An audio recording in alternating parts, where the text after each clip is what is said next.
Alors bonsoir à tous et à toutes, chers adhérents de VHC. Ce soir, questions-réponses. Nous avons pas mal de questions qui ont été posées avant le cours, questions très intéressantes. Euh, Encore une fois, qui n'ont rien à voir les unes avec les autres, mais d'un sujet à l'autre, on va passer et essayer d'expliquer chaque réponse.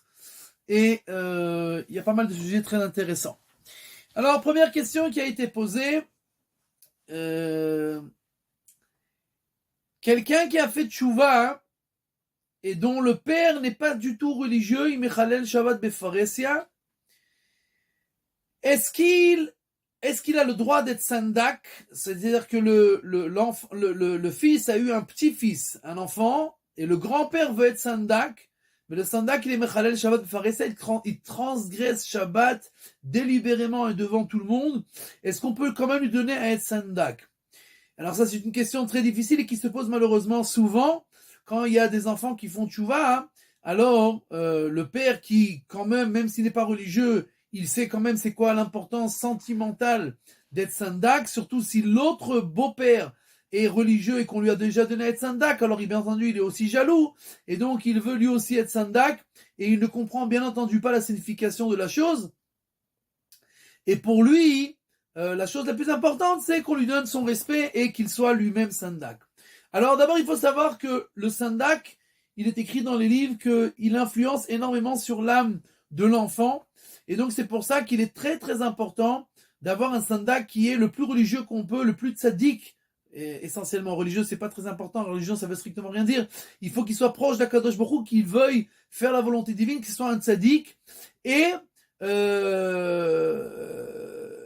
et donc, si on a un grand-père qui n'est pas religieux et qui veut être sandak, il faudra tout faire pour lui expliquer que ça n'a rien de personnel, mais que c'est très important pour le bébé d'avoir quelqu'un qui est un tzaddik. Alors, même d'autres personnes, pas tout le monde est tzadikim, on prend un grand rave, alors le père est censé comprendre qu'un grand rave, c'est autre chose, d'accord? Et le problème se pose quand le père ne comprend pas. C'est-à-dire que même si on lui dit le grand rave, l'important, le bébé, il dit moi je suis pas plus moins bien qu'une autre personne, un autre rave, et il veut quand même être sandak. Reb Shlomo Zalman Auerbach dit que dans un cas pareil, gadol Shalom, et il faudra lui donner à être sandak, puisque la chose la plus importante, c'est que les relations dans la famille soient gardées. Et de plus, dans le pshat, dans la halacha, dans le Shulchan Aruch, il n'est pas écrit cette chose-là qu'on n'a pas le droit de l'importance du sandak, c'est que dans le livre de Kabbalah. Donc, le shalom est très important. Mais, dans Tshuvot Ve'anagot du Rav Steinbuch, il écrit quelque chose de très important, c'est que bien qu'on va donner au père à être sandak, alors, il faut savoir que dans le Midrash, il est écrit que le sandak, c'est celui qui tient les pieds du bébé. Donc, en fait, quelqu'un qui n'est pas religieux, en général, il n'a strictement aucune idée, ça veut dire quoi être sandak. Pour lui, le but, c'est d'être assis sur la chaise et d'avoir le bébé sur les genoux. Mais, l'essentiel du sandak, c'est celui qui tient les pieds du genou. En fait, ce qu'il faudra faire dans un cas pareil, c'est de donner au père qui n'est pas religieux d'être sandak et de demander à un rave qu'il soit debout à côté et que lui, il tienne les jambes du bébé. Le père, il croit qu'en fait, que le rave, il aide le Moël, mais en fait, il aide pas seulement le Moël, c'est l'essentiel de la Sandakaout de tenir les pieds du bébé. Donc, en fait, le père qui tient le bébé sur ses genoux, il devient en fait comme une chaise sur laquelle le bébé est posé, et le véritable Sanda qui influence sur le bébé, c'est celui qui lui tient les jambes, et comme ça, on pourra sauver ce qui s'appelle la situation, et faire ce qu'on peut pour influencer le maximum de bénéfices pour le bébé. Ça, c'est la première question. Deuxième question. Excusez-moi, Ken. Rav, excusez-moi, je n'ai pas compris l'importance de tenir les pieds.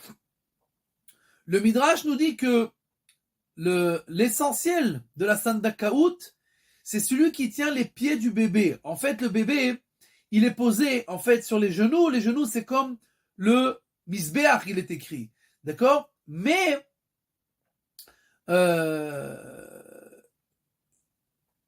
dans les bouquins, il est écrit que l'influence qui est donnée au bébé, c'est par les mains du sandak qui lui tient les pieds. D'accord? Donc, de la même manière que les Avdil, Yaakov, il a reçu l'influence néfaste de Esav, Veyado ochezet ve'akev Esav, sa main tenait le pied de Esav, et le Ari Akadosh écrit qu'il a reçu alors une partie des mauvaises influences de Esav, et bien qu'il a reçu ces mauvaises influences, il est resté un tzaddik, et donc il avait le mérite, puisqu'il avait aussi le libre arbitre, puisqu'il avait sa neshama qui était sainte, et aussi une partie de Esav, et donc cette partie-là lui a été influencée quand il tenait avec sa main le Akev Esav, le talon de Esav, et donc de la même manière, le sandak, il influence sur le bébé quand il lui tient avec ses mains les pieds. Et donc, encore une fois, on prendra quelqu'un qui est un rave ou un tzaddik et qui tiendra les plaies du bébé sur les genoux du grand-père qui n'est pas religieux. Et comme ça, on a sauvé ce qu'on peut. Prochaine question. Est-ce que nos patriarches, Abraham, Yitzhak et Yaakov, ont-ils accompli les 613 mitzvot? Comment ils ont accompli? Comment ils savaient? Qu'est-ce qu'ils ont fait? Etc. etc. La Gemara, dans Masechet Yuma, nous dit que nos patriarches ont accompli toute la Torah avant de l'avoir reçue, même les mitzvot des Rabbanan, comme Irouvé Tafshilim, etc., Irouvé Trouin. Donc, ils ont tout accompli. Le Midrash nous dit que Avraham Avinu נעשו כליותיו כמין שני רבנים והיו מלמדים אותו תורה. Ses reins ont été comme deux rabbanim qui lui apprenaient la Torah. Et af lelot isseruni kiliotai, nous disons que nos reins, ils nous sermonnent pendant les nuits. Et qu'est-ce qu'il veut dire ce midrash là, que ces reins sont devenus comme deux rabbanim? Les reins, c'est quoi le but de la Torah? Le but de la Torah, c'est de nous dire qu'est-ce qu'on peut faire, qu'est-ce qu'on peut pas faire, qu'est-ce qui est moutard, qu'est-ce qui est assourd, qu'est-ce qui est permis, qu'est-ce qui est interdit, qu'est-ce qui est pur, qu'est-ce qui est impur, etc. C'est de nous dire c'est de répondre à toutes nos questions entre le oui et le non. Qu'est-ce qui est oui, faisable, qu'est-ce qui n'est pas faisable.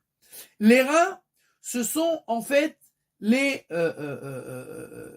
c'est l'organe qui stérilise le sang, qui le nettoie, et qui fait passer, oui, le sang qui est bon, et qui rejette le sang qui n'est pas bon. Donc, en fait, les reins font le même travail, en fait, que la Torah. Ils nous disent ce qui est bien et ce qui est pas bien. Et donc, en fait, quand le Midrash nous dit que ses reins lui enseignaient la Torah, ça veut dire que de son intérieur, Abraham Avinu savait, était tellement proche d'Akadosh Baruch Hu, qu'il savait qu'est-ce que Akadosh Baruch Hu voulait. Maintenant, nous voyons que Abraham Avinu, Yitzhak, Yaakov, ils ont fait toutes sortes de choses qui étaient interdites dans la Torah. Abraham Avinu s'est marié avec 4 sœurs. Rachel et Léa étaient sœurs, Zilpa et Bilha étaient sœurs. Et elles étaient même demi-sœurs de Rachel et Léa.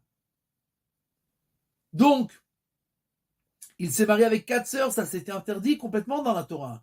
Comment il a fait une chose pareille? Alors, il y a beaucoup de réponses. Et le Or HaChaim HaKadosh nous dit que nos patriarches savaient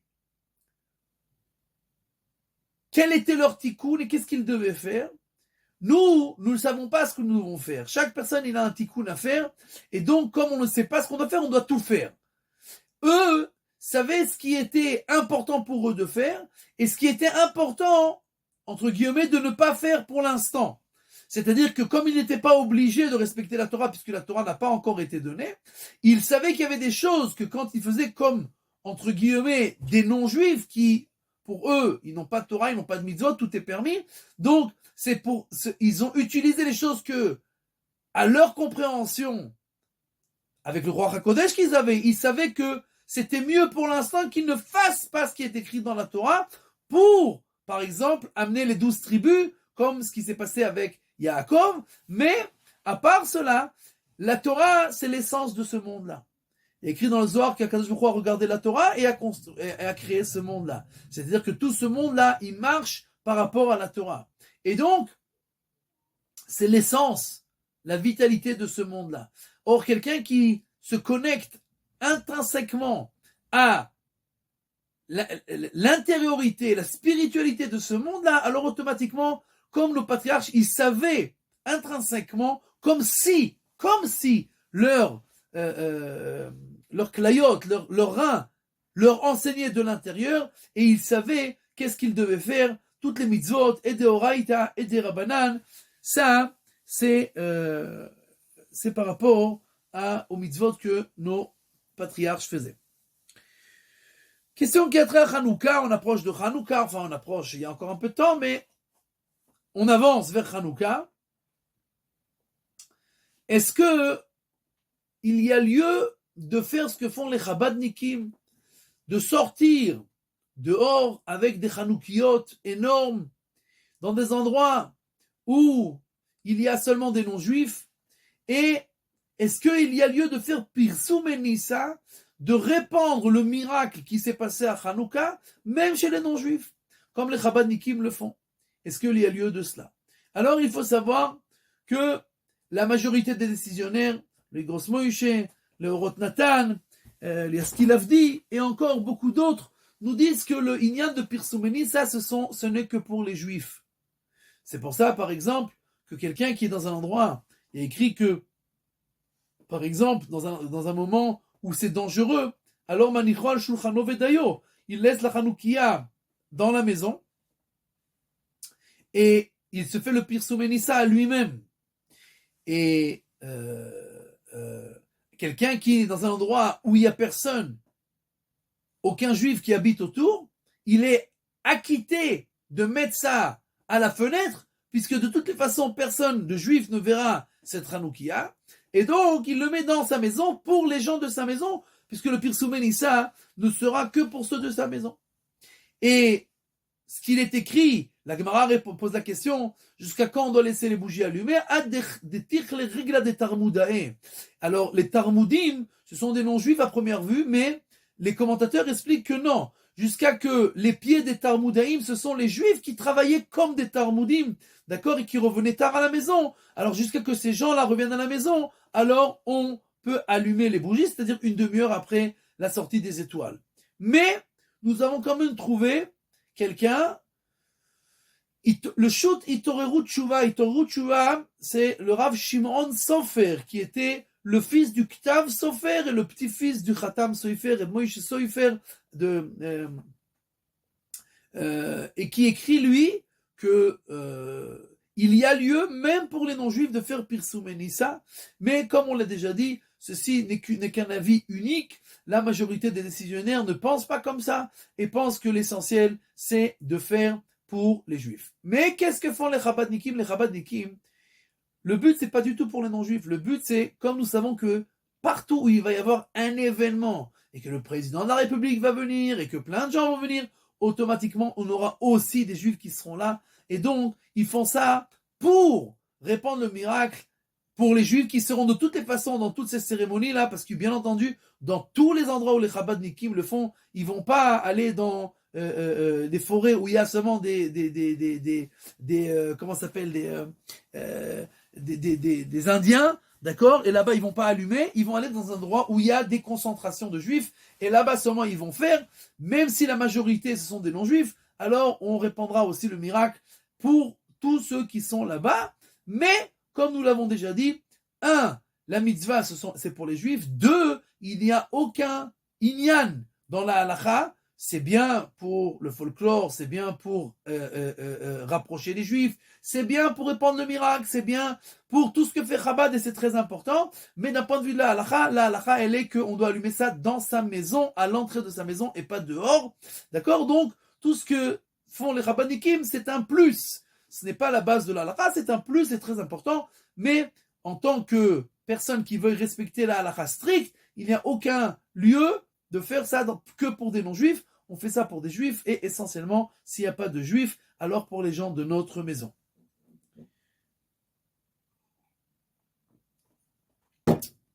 Alors, prochaine question, est-ce que l'on doit regarder les bougies pendant le kiddush? Dans le Siman, le chapitre 271 du Shulchan Aruch, mais c'est pas dans le Shulchan Aruch, c'est dans le Bet Yosef, c'est-à-dire la base du Shulchan Aruch, qui a écrit Rabbi Yosef Karo aussi.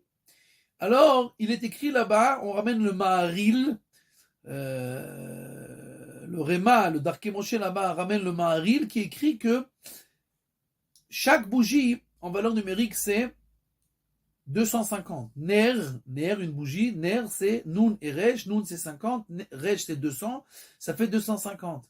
Comme on allume deux bougies, c'est 250 et 250, alors ça fait 500. Or il est écrit que Psia Gassa Morida Echad Michamesh Meot Mimaor Enav Shel Adam, quelqu'un qui marche des pas lourds et qui court d'une manière pesante et qui appuie sur ses pieds d'une manière forte, alors à chaque fois il perd 1/500 de sa vue. Et donc cette vision-là de Gdusha, qu'on regarde ces 500-là, c'est les bougies, le Maharil nous dit que ça ramène, ça remet en place la vision de l'homme, ça guérit ce qu'il a perdu par la Psia Gassa, et donc il y a lieu de regarder les bougies, mais le Darkei Moshe là-bas écrit qu'il y a un problème, puisque on regarde peut-être les bougies, c'est très important pour amener la lumière des yeux, pour guérir, tout ça c'est très sympa, mais on a une halakha que tout ce qu'on fait comme bracha, on doit regarder la chose. Si je fais bracha chez Akol, je dois regarder mon verre et avoir l'intention sur ce que je fais. Donc comment on peut regarder les bougies quand on est en train de faire kiddush et en train de faire geffen sur le vin? Donc le Darkei Moshe écrit que ce qu'il faut faire, c'est quand on dit Vaïchoulou, c'est pas encore la bracha sur le vin, c'est l'introduction. Pendant Vaïchoulou, on regarde les bougies. Quand on dit Boré Peria Geffen et le kiddush, alors on regarde le verre et on se concentre sur le verre. Le Magen Avraham dit qu'il ne comprend pas du tout la question du Réma, puisque qu'est-ce qui est compliqué? Puisque en général les bougies elles sont en face de nous, qu'est-ce qui est compliqué de mettre le verre comme ça et de regarder en même temps les bougies et le verre? Donc il dit le Darkei Moshe, il n'y a aucun problème. Tu prends ton verre, tu le mets devant tes yeux et tu regardes en même temps les bougies et le verre, et comme ça il n'y a pas de problème. Mais il faut savoir que Mishnah Bura a écrit que la majorité des gens, on n'a pas vu qu'ils font attention à ça, mais c'est quand même important, c'est écrit dans les bouquins que c'est important de faire ça. Donc ceux qui veulent le mieux, c'est de faire comme il dit le Magen Avraham, de regarder les deux en même temps. Celui qui a du mal avec ça, il fera comme il dit le Darkei Moshe, de regarder les bougies quand on dit Vaïchoulou Hashamayim, et de regarder le verre après qu'on a fini Vaïchoulou, quand on fait Boré Priya Geffen et Mekadesh Shabbat, alors on regardera le verre de vin, et comme ça on se rend quitte d'après tous les avis. Prochaine question. Quelqu'un qui a oublié de faire Birkot à Shachar. Quelqu'un s'est levé, est parti à la synagogue, il est arrivé, il faisait Kaddish, il a commencé directement Hodou, et il a fait la prière. Après qu'il termine la prière, oh, j'ai pas fait le Birkot HaShachar. Alors les Birkot HaShachar qui sont en fait des brachot qui décrivent tous les biens que Kadosh Baruch Hu nous fait, alors bien entendu qu'on est obligé de les dire toute la journée, puisque ces biens-là, on doit tous les jours remercier Kadosh Baruch Hu pour eux. Il y aura deux brachot qu'on ne devra pas faire. Un, Amachazir Neshamot Livgarim Metim, c'est-à-dire que Elohai Neshama, on dira Elohai Neshama, mais à la fin, on dit que Dieu nous a rendu notre âme, etc., qu'elle est pure, etc., mais à la fin, la bracha, on l'a fait sans Shem ou Malchut. On fait sans le nom de Dieu. Pourquoi? Parce qu'on s'est déjà rendu quitte quand on dit Bochat Hashem Echaya Metim, quand on dit que Dieu, dans la Hamida, il ressuscite les morts, c'est pas seulement les morts à la fin des temps, c'est nous qui sommes morts toutes les nuits que nous dormons, c'est une partie de la mort, et que Dieu nous ressuscite tous les matins. Il y a des gens qui ne se lèvent pas, malheureusement. D'accord? Donc, quand on a dit on s'est déjà rendu quitte, donc la bracha de Elokai Neshama, on la dira sans Shem ou Malchut. De la même manière, Birkot Torah, on les fera sans Shem ou Malchut. Pourquoi? Puisque la bracha de Ahavat Olam que l'on fait le matin dans Yolo Yotzer, là-bas on parle aussi de la Torah que Dieu nous a donnée et qu'il nous aime, etc., etc. Donc cette bracha-là, on s'est déjà rendu quitte de Birkot Torah. Donc, comme pour Elohai Neshama, qu'on a fait la bracha à la fin sans le nom de Dieu, aussi le Birkat Torah, on les fera sans le nom de Dieu, mais toute la suite, on les fait normalement avec le nom de Dieu, comme si on était le matin, et même Elohai Neshama et Birkat Torah, on les dit sans dire seulement le nom de Dieu, et comme ça, on rattrape l'erreur qu'on a fait de ne pas le dire le matin. Prochaine question intéressante, point d'interrogation. Qui est le plus grand des Mekoubalim aujourd'hui?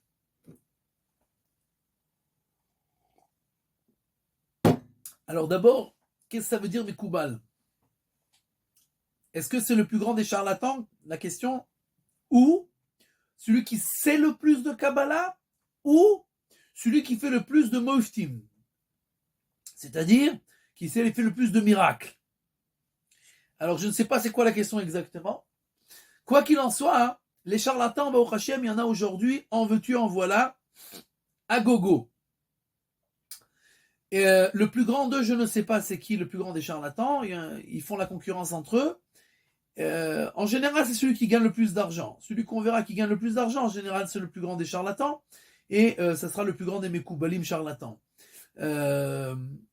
Pour ceux qui connaissent la Kabbalah, alors il y a aujourd'hui le Rav Hillel Hirsch, qui est un grand Mekoubal, le Rav Dov Kook de Tveria, qui est un grand Mekoubal, le Rav Elon Tidhar de Kochav Yaakov, qui est un grand Mekoubal, le Rav Benayahu Shmueli, qui est un grand Mekoubal. Tout cela sont des gens qui étudient la Kabbalah, qui savent la Kabbalah, qui ont écrit des livres de Kabbalah, qui enseignent la Kabbalah.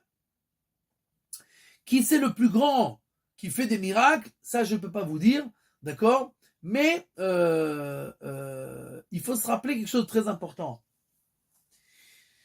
La Kabbalah, c'est une étape dans l'étude de la Torah. Nous avons 4 niveaux dans l'étude de la Torah: Pshat, Drash, Remez et Sod. On a le sens simple, on a le sens des allusions, on a le Midrash, c'est-à-dire les drashot de Chazal qui sont le sens profond de ce que le sage nous dit, la morale qui est cachée, etc., les messages qui sont véhiculés, et le Sod, la mystique, la Kabbale.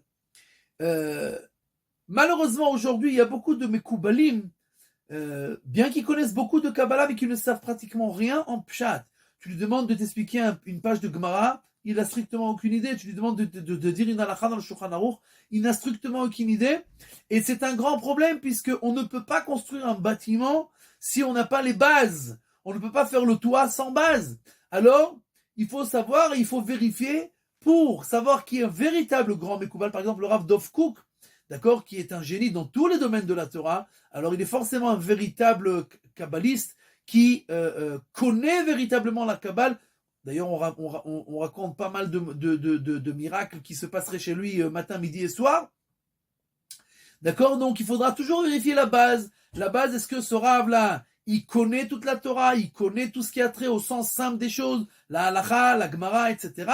Et sur ça, est-ce qu'il a construit la suite? Bien entendu, il faudra vérifier qu'il se comporte comme il faut,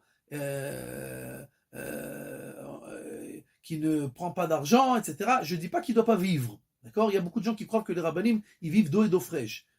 C'est vrai à peu près. C'est-à-dire que même si on prend quelque chose, à la fin, on vit d'eau et d'eau fraîche. D'accord? Mais il faudra faire attention de savoir est-ce que ça devient un business. D'accord? Quelqu'un qui vient faire une conférence ou un cours, etc., il prend de l'argent pour vivre. Comme tous les conférenciers, il n'y a pas de problème. D'accord? Il ne faut pas exagérer. Mais quelqu'un qui donne des conseils, ok, tu vas chez un conseiller, toujours tu payes de l'argent.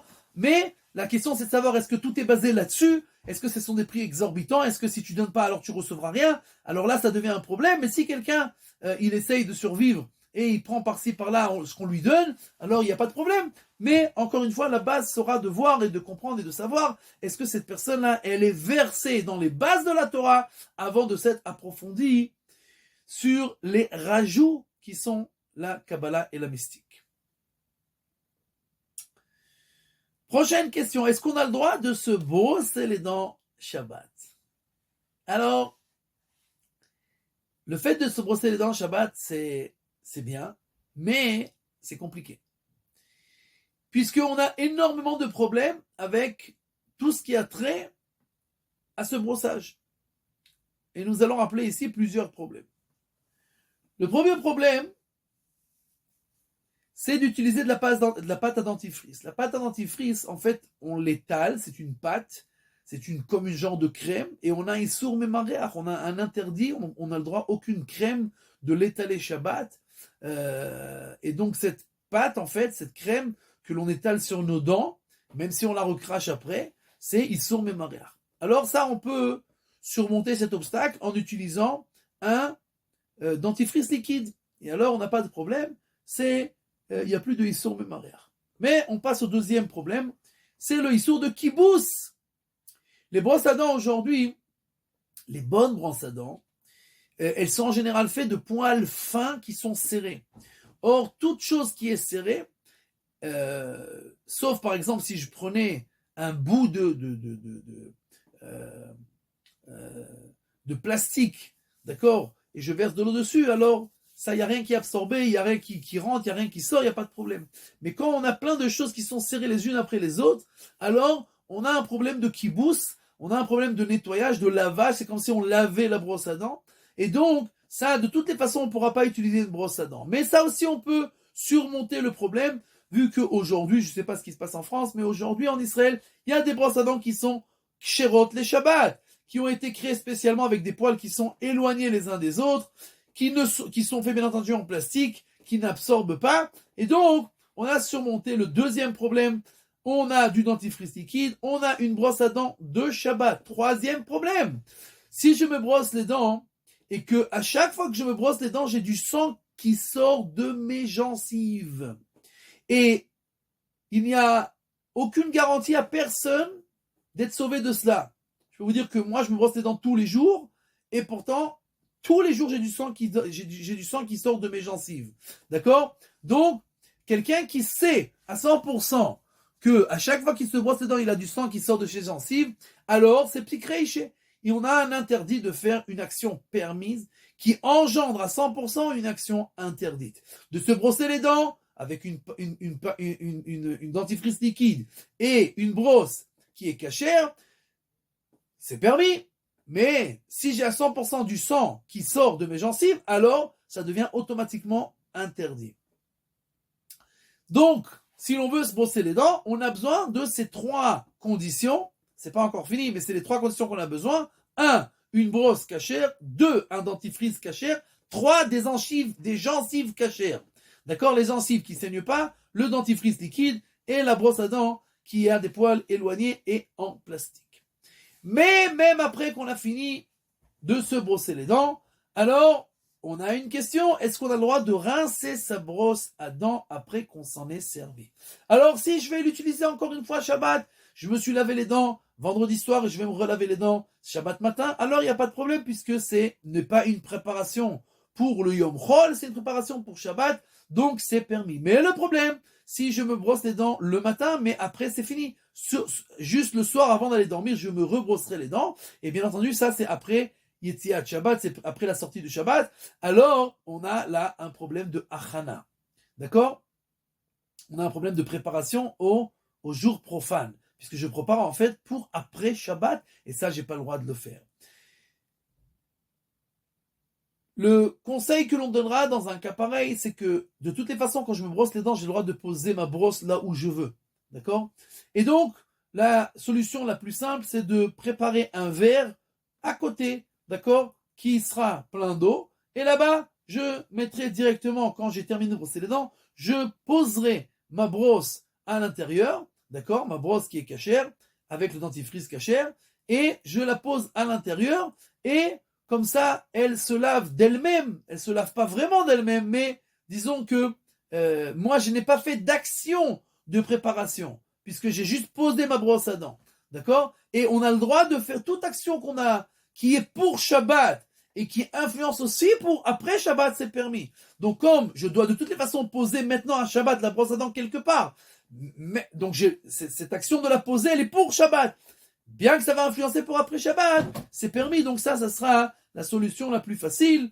Bezrat Hashem, peut-être qu'on écrira une fois une réponse sur cette question, qui semblerait qu'il y a beaucoup plus à rajouter, mais pour l'instant, c'est la solution et la chose la plus simple à faire pour sortir de tous les problèmes de se brosser les dents. Tov. Alors, la prochaine question. Où on en est? Bien. Quelqu'un qui va dans la rue Shabbat à Paris il n'y a pas de hérouve. Et il se rend compte pendant qu'il est en train de marcher qu'il a quelque chose dans la poche. Alors, ce qu'on doit faire dans un cas pareil, c'est certainement pas s'arrêter de marcher. Il ne faut pas s'arrêter de marcher. Pourquoi? Le problème de porter dans le domaine public, on a deux problèmes. Un, c'est de faire passer du domaine privé au domaine public et du domaine public au domaine privé. Ça, c'est un interdit, au tsa'a. Et on a un interdit de porter dans le Reshut Harabim, Arba Amot, 2 mètres. Mais tous ces interdits-là, ils sont seulement interdits si j'ai fait Akira et Anacha. C'est-à-dire si j'ai soulevé l'objet dans le domaine privé et je l'ai posé dans le domaine public ou inversement. Et de même, si j'ai soulevé l'objet dans le domaine public et je l'ai porté 2 mètres et je l'ai posé dans le domaine public. Donc, si je suis en train de marcher et que en fait j'ai encore pas levé l'objet dans le domaine public puisqu'il était dans ma poche depuis le début et que j'ai marché. Donc, en fait, j'ai levé l'objet dans le domaine privé, je ne l'ai pas posé dans le domaine public, je ne l'ai pas levé dans le domaine public, et donc si je ne m'arrête pas, et je continue à marcher jusqu'à que j'arrive au prochain domaine privé, alors, et quand j'arrive, ce qu'il faut faire, c'est se retourner et de le jeter en arrière, c'est-à-dire pas d'une manière normale. Et alors, j'ai pas fait de Hotsa'a, puisque j'ai pas posé dans le domaine public, je l'ai peut-être levé dans le domaine privé, mais je ne l'ai pas posé dans le domaine public. Dans le domaine public lui-même, je ne l'ai pas levé dans le domaine public. Et je ne me suis pas arrêté dans le domaine public. Et quand je suis arrivé à la fin, dans le domaine privé, je l'ai rentré d'une manière changée. Donc c'est des rabanan, c'est un interdit qui est moins grave. Et comme on n'a pas le choix, alors on le fait de l'autre côté, c'est-à-dire à l'envers d'une manière pas normale. Et comme ça, hein, quelqu'un, il peut ramener ça à l'endroit où il doit être, où il doit arriver. Maintenant, quelqu'un qui s'est arrêté, alors là, il a un problème, parce qu'au moment où il s'est arrêté, c'est comme s'il s'était posé, c'est comme si maintenant, dès qu'il commence à marcher, de nouveau, il fait en fait un issour. Il fait un issour de... Maintenant, ce qu'il faut comprendre, c'est que même un issour des rabanan, on n'a pas le droit de le faire. C'est quand j'arrive en fait à la maison et que je jette en arrière, c'est faire un issour. Comme j'ai pas levé dans le domaine public, donc en fait c'est qu'un demi-issour, c'est un issour des rabanan, puisque pour faire un issour des oraïta de la Torah, il faut lever dans un domaine et le poser dans l'autre domaine. Si j'ai fait seulement une des actions, lever ou poser, dans l'un des deux domaines, j'ai fait un interdit des rabanan. Donc quand je viens et je vais le rentrer dans la maison, c'est de toute façon un interdit des rabanan, puisque je ne l'ai pas levé dans le domaine public. Mais même un interdit des rabanan, on n'a pas le droit de le faire. Donc je le fais ça en chinouille, en changeant, en le jetant de par derrière, et donc en fait j'ai seulement fait, entre guillemets, un interdit des rabanan d'une manière changée. Et alors là c'est permis puisqu'on n'a pas le choix, c'est et des rabanan et d'une manière changée. Quelqu'un qui s'est arrêté, là il a un problème, puisqu'il est en train de faire un issour des rabanan, même si il ne va pas s'arrêter plus tard, maintenant il s'est arrêté. Donc,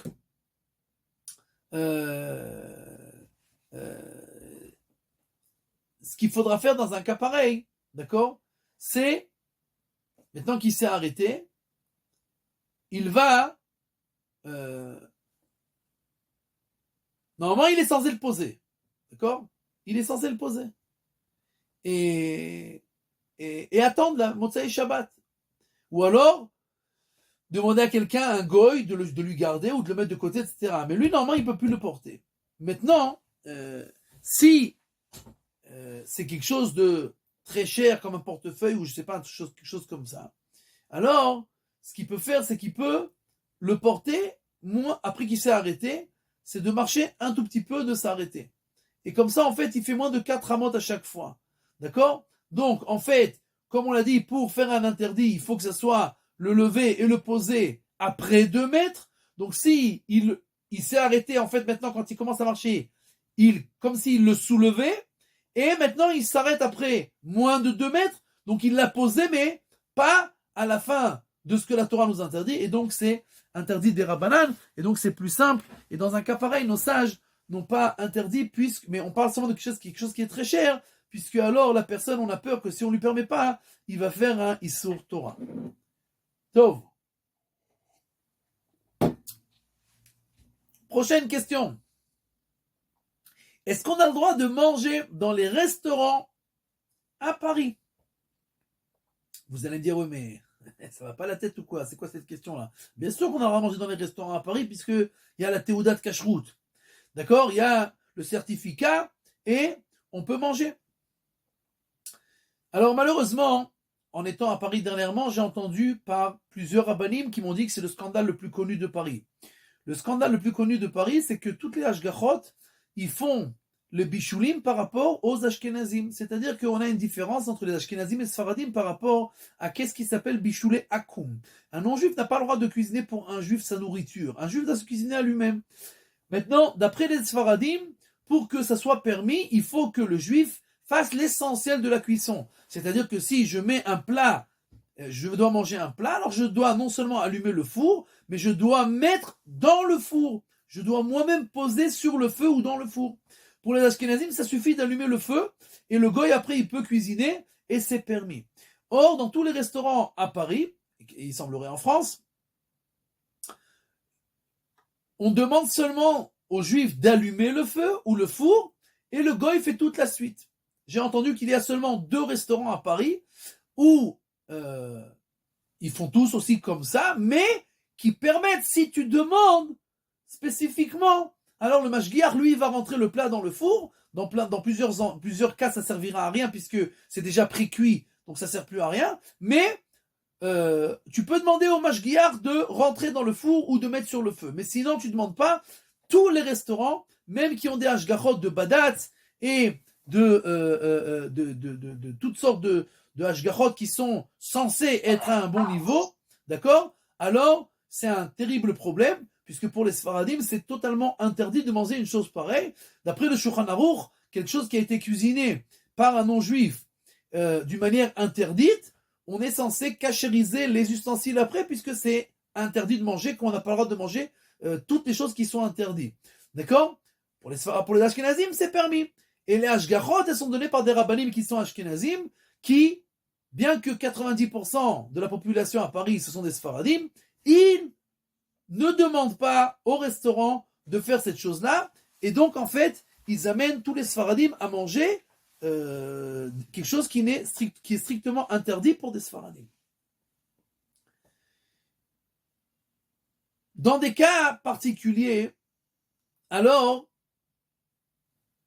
Bedi Avad, a fortiori, ou si on n'a véritablement pas le choix, le Rav Ovadia Yosef, il a une réponse où il permet à un Sfarad de manger dans un restaurant pareil, d'accord?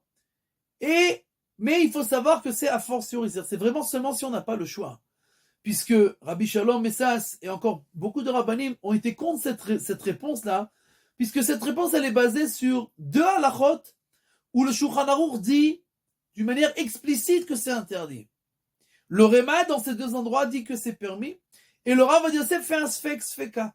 Ça veut dire que même si la halakha n'est pas comme le Réma dans cet endroit, peut-être qu'elle est comme le Réma dans l'autre endroit, et donc c'est un sfeka contre la parole du Shulchan Aruch, et Rabbi Shalom écrit qu'on ne fait pas sfeka contre le Shulchan Aruch si les 2 sont écrits explicitement que c'est interdit. Si c'est pas écrit explicitement, ça passe encore. Mais si c'est écrit explicitement que les 2 choses sont interdites, d'accord, donc on ne peut pas se baser sur cela. Mais le Rav Ovadia Yosef écrit comme ça. Et donc, si on n'a vraiment pas le choix, dans un cas de force majeure, ou qu'on a déjà entré, ou qu'il y a quelque chose qui ça va pas être naïm, c'est l'eau naïm, quelqu'un peut être gêné de ça, ou quelque chose de cette manière-là. Alors, celui qui veut se baser et se reposer sur la vie du Rav Ovadia Yosef, il pourra, mais il est très important de réveiller les rabbanim à Paris et de leur dire que c'est inadmissible et inacceptable de penser une chose pareille, de faire une hashgacha seulement par rapport aux Ashkenazim, alors que la hashgacha est donnée pour 90% des gens qui mangent là-bas, qui sont des Sfaradim. En Israël, tous les badatzim, retzinim, importants et sérieux, même qui sont dirigés par des Ashkenazim, ils font tout par rapport aux Sfaradim aussi, c'est-à-dire qu'ils font les chumrot de tout le monde, puisque je donne une hashgacha, je veux que tout le monde puisse manger tranquillement, pas seulement une petite partie du peuple qui mangera d'une manière tranquille et les autres, je les rentre dans un interdit par rapport à leurs avis. Donc il faudra essayer, ceux qui ont la possibilité et qui ont à qui parler, de parler de ça aux rabbinim et à ceux qui donnent les hashgachot pour qu'ils réparent cette chose-là. C'est pas tellement compliqué, ça coûte un peu d'argent, c'est vrai, mais il n'y a pas le choix. C'est comme en Israël, tous les restaurants, ils ont un mashgiach qui s'occupe de faire cette chose-là pour que la nourriture soit à 100% d'après tous les avis et que les Esfaradim et les Ashkenazim puissent manger la tête libre et le cœur léger. Donc il faudra faire attention.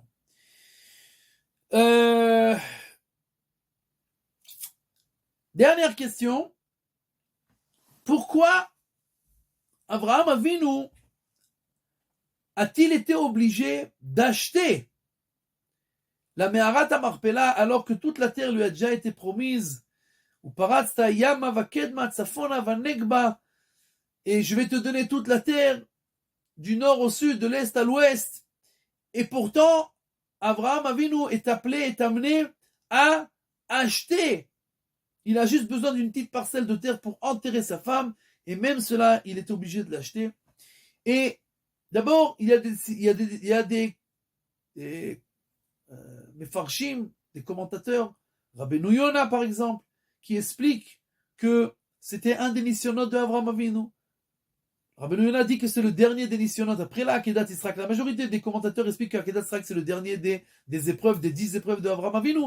Mais Rabbeinu Yona, il écrit que le fait de devoir acheter à un prix exorbitant une petite parcelle de terre alors que Dieu t'a déjà tout promis, et à première vue, la promesse n'est pas respectée, d'accord? Alors ça, c'était la dernière épreuve de Avraham Avinu, de voir comment il va réagir par rapport à cela.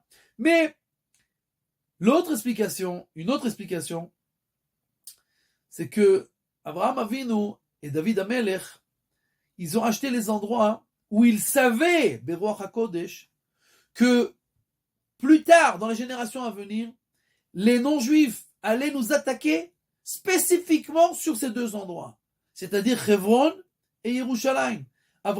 David Amelech a acheté le Har Moria, alors qu'il fait partie intrinsèque de Jérusalem.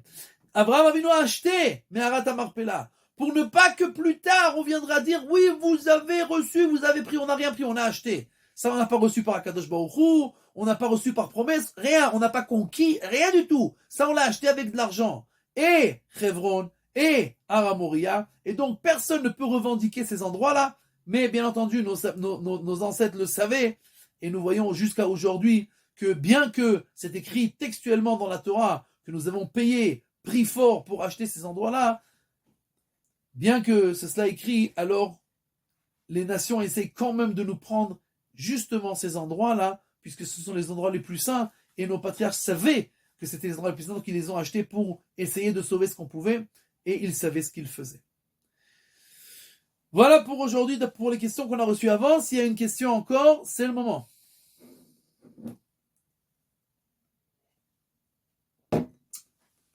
Ok, Sorot Tovot.